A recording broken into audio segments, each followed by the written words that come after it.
غافتني بنا وخاي صبحت عملتي ترقت وصي باش ديا تسلوخاي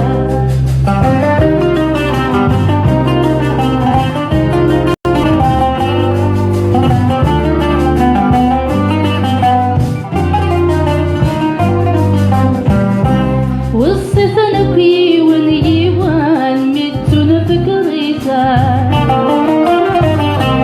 أملت نصوف ذي المعقول لا شو لفايدة قاعدة وانسي ويمطاوان الخوف ذي الهلا شبول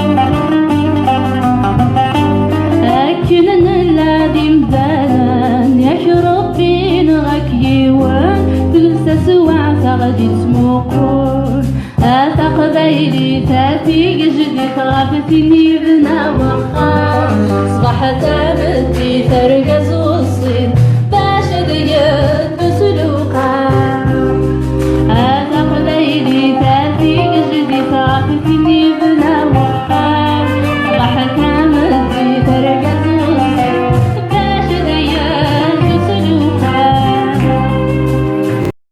صدقيني غيني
سيفي حزني فسنت كما يسعد الغرمة ولما نزيت وسن الحفي الزوزني تشرع نسد غرنا ناس سندو تحسيتي وثغرا يلهما يغي غادي يندو يفرو غادي يندو يفرو سالفضل هذا بينهما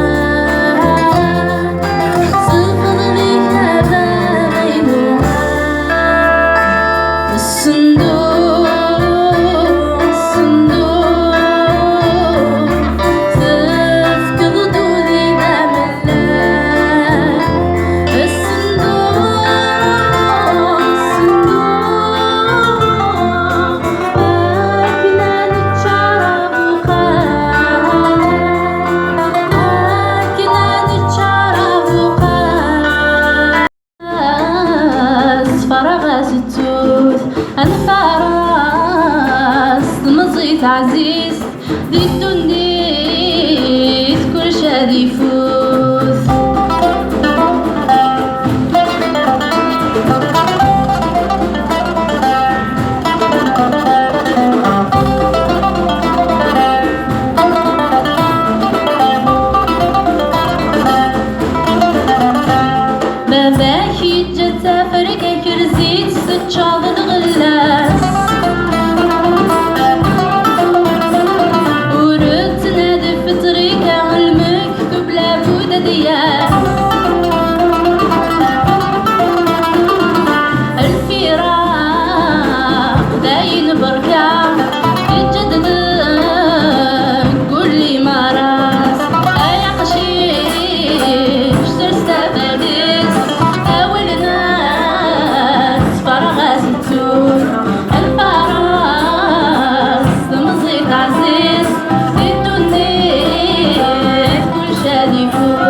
طوح فين العزيز غير من الروح ما يدين الزباغ نروح faut subir les conséquences faut subir les conséquences il y aura plus de rémanents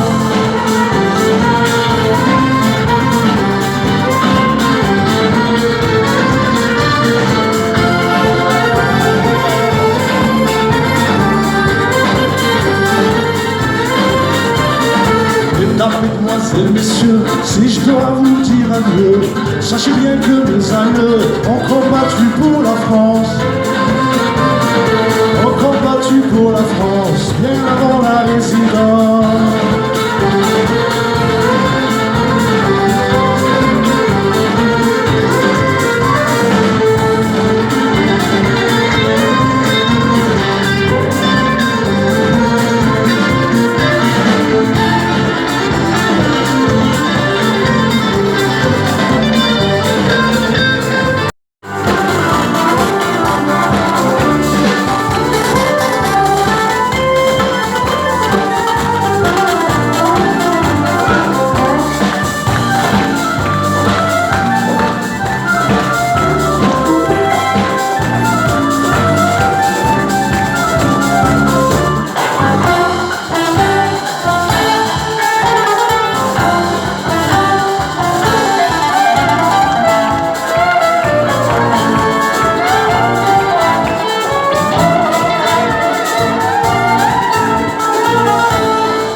À la maison, j'entends parler de kabyle tout le temps, parce que ma femme Joa, que j'ai épousée par hasard, je ne savais pas qu'elle était kabyle.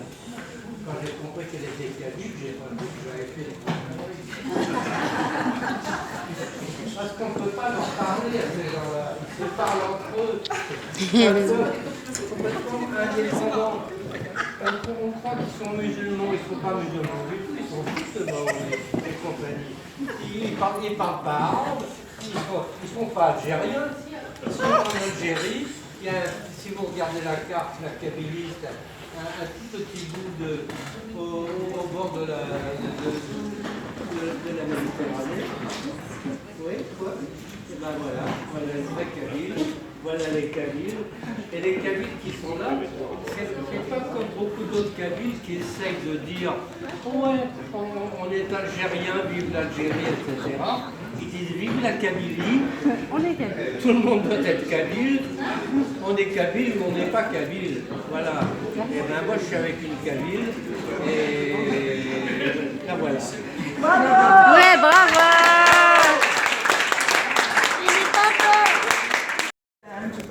Et nous étions face à un challenge, et je pense qu'il y en a ici qui sont là, qui savent par où nous sommes passés. Et je dis, nous étions à la peine, aujourd'hui nous sommes à l'honneur, et je nomme Yolande, Josette, qui est la sœur, Sylvie la sœur, Renaud Farou, tous les autres qui étaient là, qui ont supporté le peintre. Parfois, ça allait presque au divorce, dirons-nous. Mon fils Jugurtha, qui se cache parce qu'il ne se montre pas.